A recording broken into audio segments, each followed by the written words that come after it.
Parte 8. A Corte das Correntes Partidas. A descida final ao Tártaro não foi uma queda, mas um afundamento através de camadas de realidade desgastada. O ar pesava como rocha líquida, e os gritos silenciosos dos condenados ecoavam como um zumbido de fundo eterno. Finalmente, Aionios chegou à planície da prisão. Colossos de carne e pedra, os Titas, estavam acorrentados não a rochas, mas aos próprios conceitos de escuridão e dor. O musgo do desespero crescia em seus corpos imensos. Seus olhos, como faróis embaçados de uma era esquecida, se voltaram para o recém-chegado. A princípio, houve apenas ódio, o rancor tão antigo quanto as estrelas. Mas então, um após o outro, seus olhares se fixaram no que ele carregava à cintura. A foice de adamantio de Cronos, ainda manchada da luz antiga de Urano, brilhava com uma escuridão própria no abismo. Era um símbolo inequívoco. Não era um troféu roubado. Seu cabo se adaptava à mão de Aionios como se fosse uma extensão de seu pulso. O gesto de Cronos era uma mensagem que todo Titã entendeu. O antigo rei os havia absolvido, em espírito. As correntes que os prendiam ainda eram físicas, mas a sentença havia sido anulada pelo próprio simbolismo. Eapeto, o titã da mortalidade, foi o primeiro a falar, sua voz como o ranger de montanhas se colidindo. Foi-se o velho tempo nos liberta através de você. Ele puxou seus grilhões, e com um estalo que ecoou por todo o Tártaro, as correntes feitas pelo raio de Zeus racharam e se desfizeram em pó enferrujado. Não foi por força bruta, mas porque a autoridade que as mantinha havia sido rescindida. Um por um, os titãs se levantaram, esticando membros dormentes por milênios. Hyperion, a luz primordial, Theia, o brilho, e os outros. O ar, antes de opressão estática, começou a circular com a eletricidade de um poder antigo renovado. Aionios não precisou discursar. A foice falava por ele.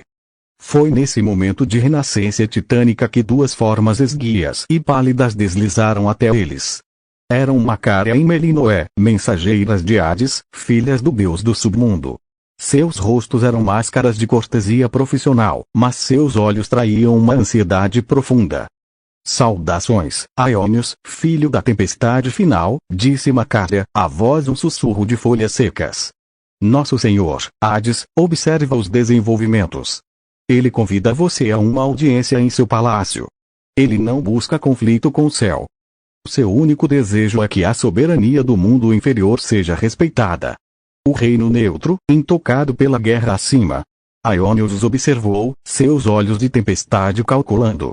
Hades, o pragmático, o isolacionista. Um aliado potencial, ou um obstáculo a ser contornado. Digam a meu tio que agradeço o convite, respondeu, sua voz dupla fazendo as mensageiras estremecerem. E que quando a tempestade que se aproxima passar, seu reino permanecerá de pé. Mas seu isolamento acabou. O mundo está sendo refundado, e o submundo terá um novo lugar nele. As mensageiras se retiraram, dissolvendo-se nas sombras. Os titãs rosnaram de aprovação. A submissão não estava em seus planos. Liberdade é um começo, disse Aionios, virando-se para os colossos. Mas para enfrentar o Olimpo dividido, precisamos de mais do que força antiga. Precisamos de alianças estratégicas. Ele então revelou seu plano. Primeiro, eles buscariam os executores esquecidos de Zeus. Kratos, poder, Nike, vitória, zelo, rivalidade, e Bia, força.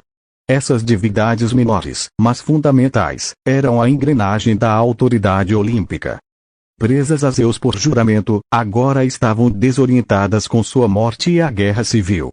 São ferramentas que perderam seu usuário, explicou Aionios. Podemos lhes oferecer um novo propósito, não servir a um deus, mas garantir o resultado do conflito final. A vitória deve escolher um lado. Que ela escolha aquele que traz um fim definitivo. Em segundo lugar, e mais crucial, ele os levaria até seu avô materno, o Titã Oceano. O rio primordial que circundava o mundo, esposo de Tétis, uma força de neutralidade aparente, mas de poder incomensurável. Minha mãe, Metis, era sua filha. O sangue dele corre em mim tanto quanto o de Zeus. Enquanto Poseidon brinca com Ares, Oceano é a fonte. Se ele se juntar a nós, o poder marinho de Poseidon se tornará um afluente insignificante. A ideia foi recebida com resmungos de aprovação. Era um plano digno de um estrategista, influência de Odisseu, e de um conhecedor de linhagens, influência de sua própria origem. A marcha começou.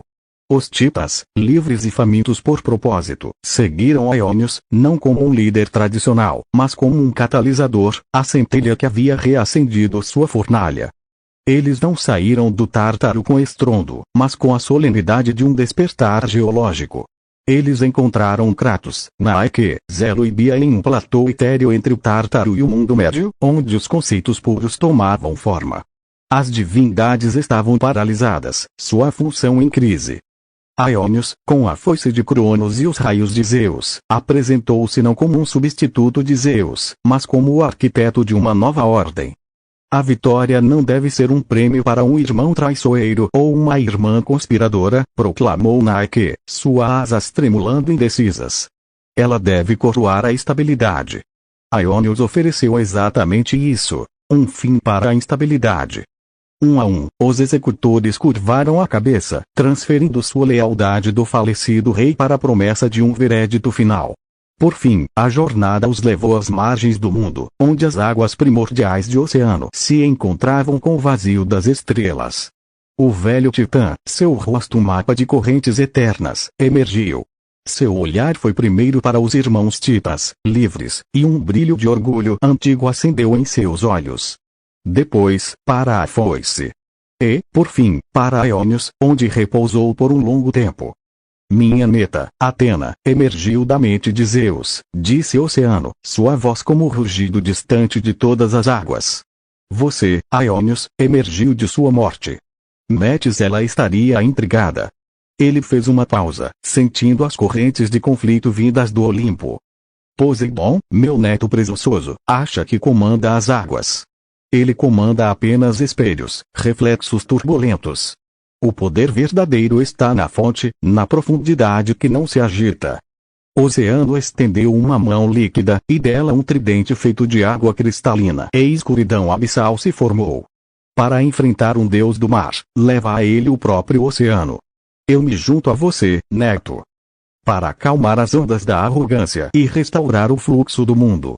A aliança estava forjada. O poder antigo dos Titas. As ferramentas conceituais da vitória e do poder. A fonte primordial das águas. E no centro, Aioníos, o deus da profecia tempestuosa, a foice do tempo em uma mão, o legado do trovão na outra. No Olimpo, as três facções, cegas ao ressurgimento nas profundezas, travavam mais uma escaramuça feroz. Poseidon sentiu um calafrio súbito, uma corrente fria em seu domínio que não vinha de si mesmo. Atena, em meio a uma estratégia, teve um pressentimento súbito e desagradável, como um sinal de que variáveis desconhecidas haviam entrado em jogo. O cenário estava armado. A guerra civil estava prestes a ser interrompida por uma intervenção que não buscava um trono, mas o fim de uma era.